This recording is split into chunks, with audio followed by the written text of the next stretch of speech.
राजस्थान के एक छोटे से गांव में दो दोस्त रहते थे। एक का नाम था सूरज, दूसरा का नाम था पिंटू। सूरज पिंटू से बड़ा था। वह दोनों ही दोस्त अनाथ था। उसके पास एक भी रुपया नहीं था कि वह खुद का बिजनेस खोल सके। इसीलिए वो दोनों दोस्त लोगों के घर पे जा जा करके काम किया करता था और उसी से अपना जीवन चलाता था। अरे दादी जी, आपके पास कोई काम वाम है तो बता दीजिए, हम कर लेंगे। अरे नहीं बेटा नहीं, इस घर में मैं तो खुद अकेली रहती हूँ, मेरे पास कहाँ से काम आएगा। एक दिन पिंटू अपने पड़ोसिन के घर काम करने जाता है। वहाँ पर वह अच्छे से काम करता है। उसकी मालकिन पिंटू को कुछ पैसे भी देती थी।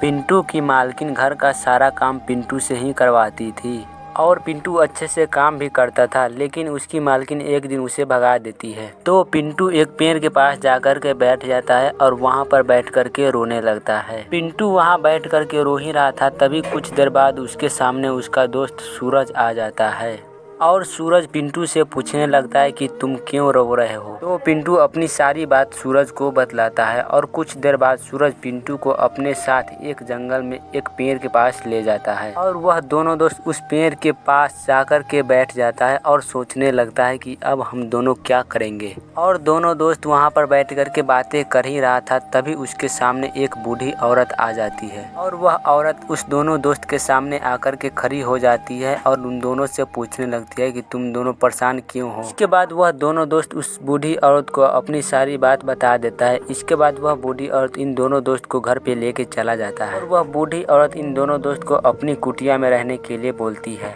और वह औरत इन दोनों दोस्त को खाना भी खिलाती है और कुछ पैसे भी दे देती है।